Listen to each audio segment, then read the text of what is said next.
Salut à tous, je suis avec Stéphane. On va vous parler du Grand Slam Track aujourd'hui, ce nouveau circuit de compétition imaginé par Michael Johnson. On vous en a déjà parlé la semaine dernière pour vous le présenter. Maintenant, voilà, ça s'est passé ce week-end. Donc, on va débriefer tout ça. Qu'est-ce qui s'y est passé, comment ça a été organisé et quelle performance il y a eu aussi un petit peu. On en reparlera plus tard. Installez-vous bien. Vous êtes dans la chambre d'appel. On your marks. Set. Ouais, alors déjà, avant de se lancer un peu dans tout ce qu'on va vous présenter, juste pour vous rappeler, c'est un circuit organisé par Michael Johnson, un ancien athlète de très très haut niveau, multiple médaillé aux championnats du monde et aux Jeux Olympiques. Il a souhaité un peu dynamiser les courses, alors uniquement les courses, on va vous parler que de ça, donc du 100 mètres au 5000. C'est un circuit de 4 compétitions qui sont organisées en Jamaïque ou aux États-Unis. La première édition, c'était ce week-end à Kingston, en Jamaïque, chez les sprinters. On va voir qu'il n'y a pas eu forcément trop de grosses performances, mais c'était quand même un super événement. On va vous décrypter tout ça et on va commencer par l'orga un peu général de notre ressenti, que ce soit avec Alex ou moi. Vous allez voir qu'on n'est pas d'accord sur tout, mais c'est aussi sympa que vous puissiez nous donner notre avis. Moi, j'ai adoré le stade, je l'ai trouvé magnifique. C'est en Jamaïque, à Kingston, c'est une terre de sprint, d'athlétisme, on le sait. Franchement, le stade, il était magnifique. Il y avait des grandes stars qui ont déjà participé à des meetings et qui étaient présents, comme Asafa Powell. Il me semble qu'il y avait Usain Bolt, en tout cas, il devait être présent. Je ne sais pas si on l'a vu à la télé, mais il devait être présent.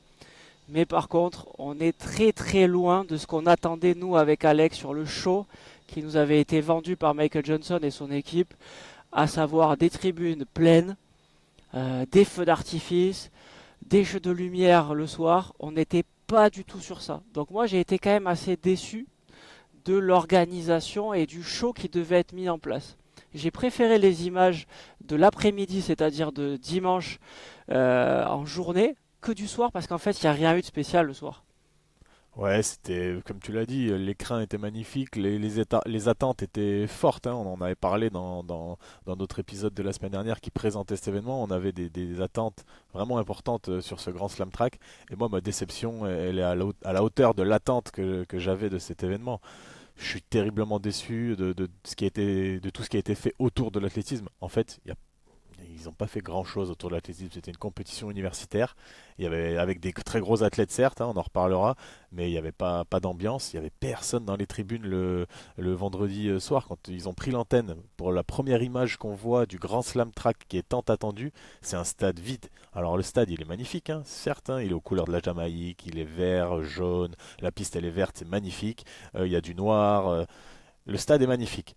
Mais là, les tribunes sont vides. Les athlètes, tu vois, Gabi Thomas, la première à courir et à gagner une course, là, elle rentre dans un stade vide. Elle doit se dire, mais qu'est-ce que je fous là? Heureusement qu'ils me filent de la thune pour venir. Franchement, j'ai pas compris pourquoi ils ont pas fait en sorte de, ben, je sais pas, mieux choisir l'endroit peut-être, ou alors faire en sorte de le remplir. Là, un stade de 35 000 places, on n'a pas le droit qu'il soit vide et que ça sonne creux pour le Grand Slam Track, quelque chose qui a été vendu comme la compétition qui va révolutionner le monde de l'athlétisme. Alors le samedi, il y a eu un effort de fait sur le public et sur l'ambiance. Ils ont ouvert gratuitement les coursives pour rentrer, pour que les gens puissent rentrer dans les virages. Donc il y avait un peu plus de monde, il y a eu un petit peu des bruits de vuvuzela, j'ai entendu, ça mettait un petit peu d'ambiance, ça faisait un petit peu plus sympa. C'était cool. Mais sinon, le dimanche, à nouveau, c'était assez vide sur les côtés. Et la tribune principale était clairsemée de personnes, mais il n'y avait pas grand monde. Alors ouais, il y avait le coin VIP qui était sympa. T'en as parlé avec Asafa Powell, Justin Gatlin, Shelly Fraser. On les voyait au bord de la piste avec Michael Johnson. Ça faisait un peu un truc un peu cool, mais franchement, pour moi, ça a fait pchit. C'était triste. Ouais, je reçois. Enfin, Euh, tous les messages qu'on peut voir un peu sur les réseaux sociaux, c'est que c'était une orga qui n'était pas digne du show américain. Tu l'as dit, 35 000 places, c'est quand même un grand stade. On n'aura pas ces stades-là sur les 3 prochaines étapes du Grand Slam Track. Donc je pense que ça va avoir un écran un peu différent aux États-Unis. Je pense que ce sera peut-être un peu mieux organisé. Mais globalement, franchement, moi je coche pas la case de la réussite sur ce stade. Des Vuvuzela, c'est bien, mais franchement, ça suffit pas. On Franchement, a il y a, vu il y a eu quelques trois pop-up trois girls, il pop-up me girls, semble, mais voilà. voilà. c'était pas vraiment ce qu'on attendait. On attendait des avions, des feux d'artifice. Franchement, moi, j'ai rien eu de ça. J'ai été vachement déçu. J'ai préféré les images, honnêtement, à la télévision de l'après-midi. J'ai trouvé que ça faisait plus américain. Parce que bah, le soir, il n'y avait pas assez chaud un peu qu'on attendait. Bon, en tout cas, c'est fait. Je pense qu'ils vont s'améliorer. Il y a quand même eu un gros point négatif pour moi, c'est qu'on annonce un incroyable meeting avec des super athlètes, ce qui est quand même le cas, même si c'est pas le top niveau, c'est quand même du très lourd. Et putain, les mecs, ils font courir vent de face le sprint. C'est hallucinant, je me suis recru aux départementaux en France, quoi. Ça, c'est hallucinant d'avoir des courses à moins 3 ou moins 4 mètres secondes de vent de face. Pour ceux qui nous écoutent, qui n'ont pas trop l'habitude, le vent de face, évidemment, ça pénalise. C'est comme si on était ralenti fortement. Alors que si on avait ce vent qui était dans le dos, forcément, on aurait des grosses performances. Parce qu'on va en parler après, il y aurait pu avoir des grosses performances. Mais comment faire venir un Noah Lyles? Comment on peut faire venir un Tebogo si d'entrée, on leur dit, ok, il y aura vent de face. Non, et les mecs, ils vont pas venir aux prochaines étapes. Donc ça, j'ai trouvé Bah, ça vraiment dommage. ouais, comme tu dis, c'est pas, ça fait pas rêver. Et même pour les partenaires, hein, les sponsors, ils doivent se dire, Ouais, ah ouais, on a des perfs qui sont pas ouf, on a mis beaucoup d'argent sur le tapis, là, les perfs, c'est pas dingue. Nous, les fans d'athlètes, après, c'est peut-être un défaut que nous, fans d'athlètes, on a, c'est qu'on est très porté sur la performance, hein. Nous, peu importe le duel, presque, si un mec est sous les 10 secondes au 100 mètres, on est content. Si y a un mec, une fille sous les 49 au 400 mètres, ben voilà, on est content aussi. Bon, c'est compliqué, on est très tôt dans la saison, mais c'est vrai qu'ils n'ont pas mis toutes les chances du côté des athlètes. Et c'est ça que je trouve dommage, c'est qu'ils ont tout fait pour le, comment dire, le côté un petit peu télégénique, télévisuel de la chose, parce qu'ils peuvent tourner la piste, hein, c'est sûr, ils peuvent faire courir à l'envers et avoir plus 2, plus 3, plus 4 dans le dos. Sauf que ben, les médias, ils ont dû dire non, non, la télé, ils ont dû dire non, on fait pas comme ça, nous ça nous arrange pas, les caméras ça va faire des choses bizarres et tout. Et l'organisation, l'organisateur, Michael Johnson, il s'est plié aux volontés des diffuseurs. Alors oui, les diffuseurs, ils amènent de l'argent. C'était diffusé dans 189 pays dans le monde. C'est eux qui certainement ont donné le plus d'argent au final. Mais si on peut trouver des compromis quand même pour mettre en avant les athlètes, tout le monde aurait été content. Et en vrai, peu importe le sens dans lequel on aurait vu courir les athlètes, nous, à la télé, ce qui nous intéresse, c'est la performance. Et puis, ils peuvent s'adapter. J'en sais rien. Faites en sorte de vous adapter, les gars. Soyez smart, soyez intelligents. C'est vraiment hyper dommage. ouais, surtout que le projet quand même de Michael Johnson, c'était de mettre l'athlète au cœur du projet, au milieu du projet. Ça, j'ai trouvé qu'on l'avait quand même vu. Ça, c'est le côté positif que moi, je veux quand même souligner dans ce podcast, c'est que j'ai trouvé que les athlètes, ils étaient au cœur du projet. Ils étaient là, enfin, tout le monde était là pour eux. Ça, c'est une évidence. On a vu un peu trop Michael Johnson, à mon avis, sur les caméras, mais on a vu quand même les athlètes. On a beaucoup parlé d'argent, on va en parler un peu après, mais ça, pour le coup, moi je pense que c'était quand même super positif. L'incrustation de télé, moi j'ai trouvé ça super. Je sais qu'Alex est peut-être un peu différent sur ce point de vue-là et il va nous dire ce qu'il en pense, mais moi j'ai trouvé ça super. C'était un peu plus à l'américaine, un peu moins ce qu'on a l'habitude de voir. Par contre, il manquait des détails. On pensait avoir des statistiques sur les résultats, sur le site internet qui était super bien fait, mais on n'avait quasiment rien. Par contre, on avait des vents très négatifs. On en a parlé, mais on avait aussi les données des vents sur des courses qu'on n'a pas l'habitude de voir. La dernière ligne droite du 400 mètres, du 800 mètres, du 1500, du 3000 et du 5000, on avait les vents. Donc on se rend compte que par exemple une Ciné Magloguin, on parlera de perf un peu après, s'est chopé un énorme vent de face à la fin de son 400 mètres, ce qui lui a pas permis à mon avis de faire une grosse perf. Mais l'incrustation TV, moi j'ai plutôt bien aimé, j'ai trouvé ça assez sympa. Bah ouais, bah là tu parles du vent et des incrustations TV. Franchement, à la fin de chaque course, il n'y avait pas le vent, il y avait le chrono qui était indiqué, mais il n'y avait pas le vent. Ça veut dire que nous, en tant que spécialistes et bons amateurs d'athlétisme, dès qu'on voit une perf sur 100 mètres, par exemple, prenons l'exemple, voilà, bête et méchant Sacha Zoya, il a fait 10,55. On sait qu'il y a du vent de face, mais on ne sait pas combien il y a de vent de face. Donc on n'arrive pas, nous, à estimer, à jauger ce que vaut exactement la perf de Sacha Zoya. Si on avait su directement à la télé il y avait écrit qu'il y a ben, moins 2, on aurait pu se dire, ah bah ouais, moins 2, ok, 10,55, moins 2, ça vaut peut-être bah, autour de 10. 10-30, 10-35, voilà. Ah oui, donc c'est quand même vraiment une belle performance. Si jamais il avait eu vent de dos, ah oui, il aurait pu faire vraiment un chrono intéressant. Non, là, on devait aller sur le site internet, chercher l'information pour l'avoir.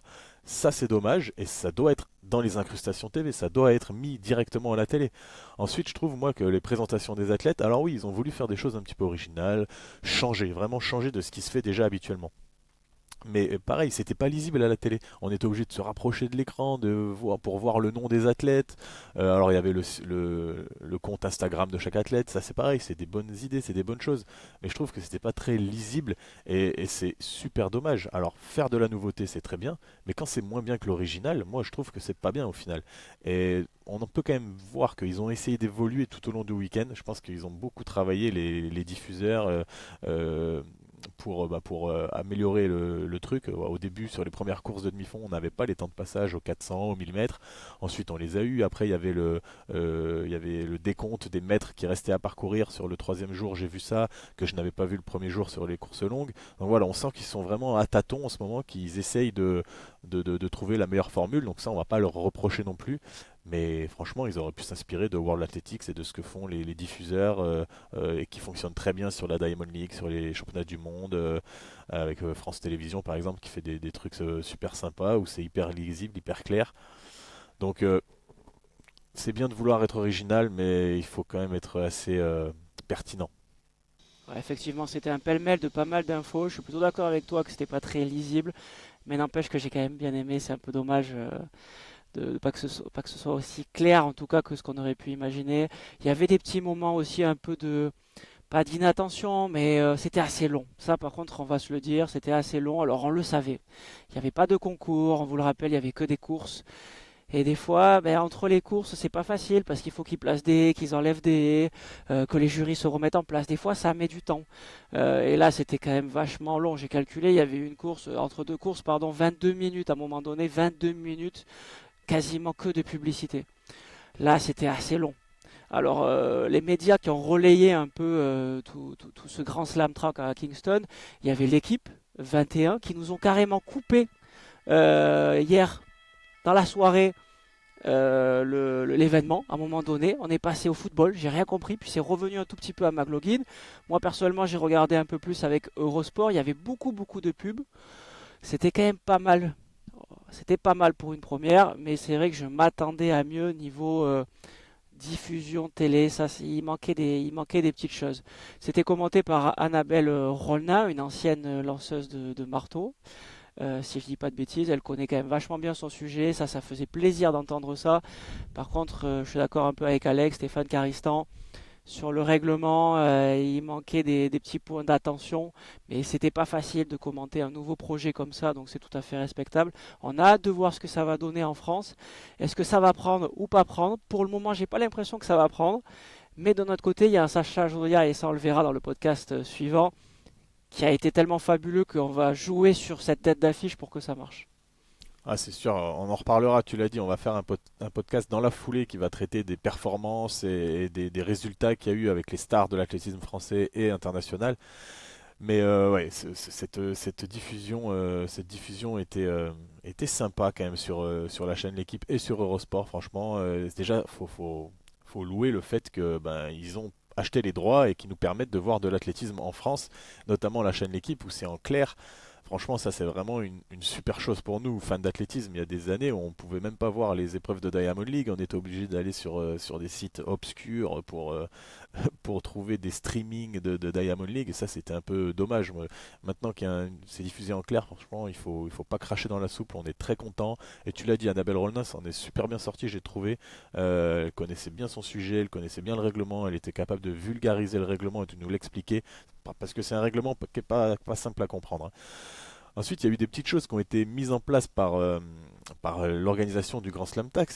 Grand Slam Track, pardon, c'était les petites pubs des athlètes entre les épreuves, un petit peu pour faire passer le temps. Donc, je pense que c'était des produits qui étaient partenaires de l'événement et les athlètes devaient manger des chips de banane, des gâteaux, des cookies à la coconut, à la noix de coco, des petites boissons hyper sucrées. Et ils devaient donner leur avis tout en donnant un petit peu des infos sur leur préparation. Le truc est sympa, mais moi j'ai trouvé déjà que c'était pas très naturel pour les athlètes. Mais bon, ils prennent 100 000 balles s'ils gagnent, ils sont payés pour venir participer, ils sont, à mon avis, grassement payés les titulaires. Donc bon, il faut bien mériter son salaire, ils se sont pliés au jeu, mais on voyait que ça manquait un peu de naturel. Et en plus de ça, je trouvais ça dommage de présenter des produits qui sont pas ouf pour la santé, quoi. Ils auraient peut-être pu présenter des trucs plus intéressants que des trucs sucrés, bourrés de sucre, bourrés de caféine, voilà, moi j'ai trouvé ça un peu dommage sur ce truc-là. Après, sinon, il y a eu des petits reportages aussi, notamment un qui m'a fait un petit peu sourire, où on voyait Oblique Séville, le coureur de 100-200 mètres, là, avec Michael Johnson. Ils sont allés sur un plateau télé, ils ont fait des interviews ensemble et on voyait ça, nous, depuis une caméra filmée en inside. C'était assez sympa, ça. Par contre, je suis curieux d'en voir d'autres sur d'autres athlètes dans les prochains Grand Slam track et essayer peut-être d'approfondir un peu le truc. Là, on est resté vraiment en surface, mais le concept ça est cool. Je trouve que c'est vraiment sympa. Ouais, effectivement, on le voit pas souvent, on le voit sur des chaînes YouTube de la Diamond League, mais pas plus.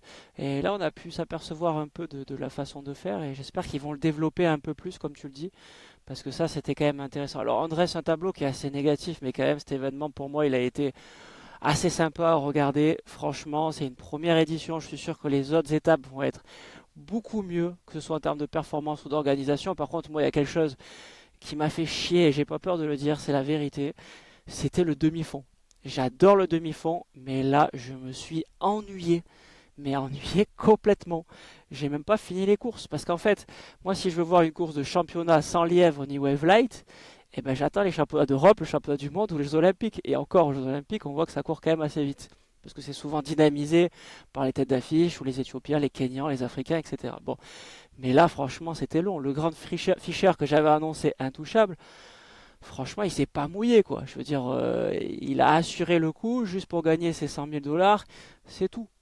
Et d'ailleurs, il a dit en interview qu'il a voulu juste assurer parce que c'était le projet du Grand Slam Track. C'était ça, c'était d'avoir des duels, pas forcément des grosses perfs, mais on va chercher l'argent. D'ailleurs, si on regarde un peu les comptes Instagram du Grand Slam Track, on parle que d'argent. C'était celui qui a gagné les 100 000 dollars. Moi, ça me gêne un tout petit peu. Je trouve ça super bien pour les athlètes de les mettre en avant, c'est ce que j'ai dit au début. Mais là, franchement, en demi-fond, je me suis ennuyé. Tu l'as dit, il n'y avait pas d'incrustation télé comme on pouvait imaginer avec des stats, avec des temps de passage, avec des jeux, je sais pas. Mais là, il faut imaginer un concept qui est beaucoup plus sympa. Peut-être, je sais pas moi, un 400 mètres de tout le début des courses avec un temps de passage imposé et après on lâche les chevaux. Je sais pas, mais il faut imaginer quelque chose. Là, c'était pas. Moi, je me suis pas régalé. Le 800 mètres était pas mal, 800 mètres filles. C'était quand même du haut niveau, avec des filles qui ont couru assez vite, on en parlera. Mais le reste, c'était long, mais très très long. T'en as pensé quoi, toi, Alex? Ouais, moi je suis d'accord avec toi, le demi-fond long, les 3 et les 3000 et 5000, que ce soit chez les filles comme chez les garçons, franchement, ennuyant à mourir. Pas de suspense, il y avait des petits deux Éthiopiennes, une Éthiopienne, une Kenyane qui partent. Derrière, il y en a une qui est toute seule. Après, il y en a deux. C'était des petits paquets. C'était nul, nul, nul, nul, nul. Ça, c'est super dommage. Par contre, là où je suis pas d'accord avec toi, c'est sur le demi-fond court, on va dire les 800-1500. J'ai trouvé que c'était sympa de voir les filières énergétiques. Parce qu'en fait, sur le 3000 et 5000, c'est les mêmes filières énergétiques. C'est les mêmes athlètes qui sont devant, les mêmes athlètes qui sont derrière. Sur les 800-1500, c'est quand même deux filières très différentes. Et on a pu voir des athlètes dans des exercices qu'ils n'ont pas l'habitude de faire, notamment un Josh Kerr, champion du monde, vice-champion olympique sur le 1500 mètres. Alors, on l'a vu faire un 800 mètres et on a vu que c'était pas du tout sa tasse de thé. Lui, il est fait pour le 1500 mètres, voire plus, mais pas le 800 mètres. Donc c'est cool qu'il se soit mouillé sur ça. Il a fait plus d'une 50. C'est vraiment un chrono mauvais, hein. Mais c'était cool de voir ça. Et moi, le truc qui m'a vraiment fait kiffer, et on en reparlera dans le podcast suivant, mais c'est le champion olympique du 800 mètres, Wanyoni, le Kenyan, qui gagne le 1500 mètres devant les trois podiumés des JO. Ça, c'était quand même un moment fort. On va le décrypter dans le prochain podcast. Mais donc, sur le demi-fond court, j'ai trouvé que c'était sympa, mais le demi-fond long, vraiment ennuyant de fou. Après, je l'ai dit tout à l'heure un peu plus tôt, c'est nous, on est quand même habitués à voir l'athlétisme sous le prisme de la performance et non sous le prisme des duels. Michael Johnson, il a voulu peut-être un petit peu enlever la performance du centre de l'attention et y mettre les meilleurs athlètes et créer des duels et des rivalités. C'est ce qu'il disait quand il faisait la propagande de son grand slam track. Là, c'est plutôt réussi parce que, comme on l'a dit, il y avait du vent de face, donc on n'a pas eu de grosses perfs, mais on a eu des duels. Sur le demi-fond, même sur le demi-fond, c'était compliqué quand même parce que des fois, il y en a, ils étaient tout seuls devant, c'était ennuyant. Et je me dis que dans les tribunes, ça devait être un peu nul aussi. Donc peut-être que c'est à nous de nous habituer aussi à avoir des duels, à avoir ce genre de rivalité et ne plus forcément être omnibulé par le résultat et la performance. Peut-être que c'est notre côté un petit peu nous qu'on a cette habitude-là de voir que ça sous le prisme de la perf. Ouais, effectivement, les duels, tu l'as dit, c'était quand même l'atout majeur de ces championnats. Mais voilà, juste pour revenir un peu sur les conditions, quand même, moi j'ai pas trouvé qu'on a mis les conditions qu'il faut, en tout cas pour les athlètes. Financièrement, évidemment, et ça c'est très très bien. Mais en demi-fond ou en sprint, moi j'ai trouvé que c'était pas ce qu'on attendait. Je pense sincèrement que les éditions à Miami, Philadelphie ou Los Angeles dans quelques semaines seront pas les mêmes. Je pense qu'on va avoir beaucoup plus de résultats, on va avoir beaucoup plus de shows. Je pense que là ils étaient un peu bridés, c'était des premiers tests, donc j'ai déjà hâte de voir la suite. C'est des pistes qui sont ultra rapides. Et les Américains raffolent de ces meetings-là. On a vu un meeting qui était organisé à Miami en concurrence un tout petit peu avec le Grand Slam Track qui était organisé à Miami, une compétition universitaire. Il y a eu des perfs de fou. Donc ça veut dire que les Américains, ils vont vouloir aller sur ces compètes-là, sur ces stades-là. Je pense que tout va être décuplé. Donc j'ai hâte de voir la suite en tout cas. Ouais. Autre chose qu'on avait hâte de voir et moi j'ai été super content de voir, c'est quand même l'attraction pour moi de ce Grand Slam Track, c'était le fait de voir des athlètes internationaux, des stars de l'athlétisme courir deux épreuves. Et moi notamment ce que j'attendais avec impatience, c'était de voir les coureurs de haies, notamment les coureurs de haies hautes, donc faire un 110 mètres haies comme Sacha Zoya, et ensuite faire un 100 mètres. Ça, c'est des choses qu'on n'avait jamais vues, ou très très très rarement vues. Et ça, c'était quand même vraiment super cool. C'est vraiment la vraie plus-value de ce format-là. Et là, on peut tirer notre chapeau à Michael Johnson parce que, ben, pareil, voir les coureuses de 100 mètres haies faire un 100 mètres, c'était cool. On peut se rendre compte qu'il y a de la disparité de performance aussi chez des filles qui font le même chrono sur les haies, ben elles valent pas toutes la même performance sur 100 mètres. Donc il y a plusieurs façons d'être performante sur 100 mètres haies, ben, on peut imaginer. Voir McLaughlin courir le 400 mètres et le 400 mètres haies, ça c'était intéressant aussi. Gaby Thomas faire le 400 mètres en plus du 200 mètres, là où elle est championne olympique, c'était intéressant aussi. Voilà, c'était les petites attractions, on en a parlé aussi, les coureurs de 800, 1500 qui sont vraiment sur deux filières très différentes. Ça, c'était attractif, on l'attendait. Et là, de ce côté-là, franchement, j'ai pas du tout été déçu. Et j'ai hâte de voir un peu l'évolution de ces coureurs. Parce qu'en plus, là, on est un peu frustré dans le sens où il n'y a pas eu de grosses perfs. On l'a dit à cause un peu du vent, notamment pour les coureurs de 110, de 100 mètres. Parce que pareil, le vent, il a gâché un peu le spectacle, je trouve, concernant les performances. Bref, j'ai hâte de voir les autres étapes avec une forme des athlètes qui monte. J'espère des conditions de vent meilleures, avec du vent au moins nul, sinon de dos. Et là, on va commencer à se régaler à Miami, Philadelphie et Los Angeles. Non, effectivement, et j'ai hâte aussi de voir ça. Ce sera retransmis pareil, ça c'est sûr, que ce soit sur Eurosport ou l'équipe TV, donc ça c'est super. On se retrouve dans un prochain podcast pour décrypter un peu tout ce qui s'est passé, pas au niveau organisation comme on vient de le faire, mais niveau classement, statistiques, résultats, plus ou moins bien, et aussi financier, parce que ça c'est important, les premiers ont gagné 100 000 dollars. Et ouais, et là, la prochaine étape, on en a un petit peu parlé, ça sera à Miami. C'est dans 4 semaines, du 2 au 4 mai, en plein premier tour des interclubs pour nous en France. Mais on va quand même veiller un petit peu la nuit pour voir ce qui se passe du côté de Miami entre le 2 et le 4 mai, parce que ça sera la deuxième étape du Grand Slam Track. Et on espère qu'ils auront ajusté les petites choses qu'on leur a reprochées aujourd'hui et que ça va ne faire que progresser. Nous, on va attendre ça quand même avec impatience, mais un petit peu moins d'enthousiasme que la première étape de Kingston.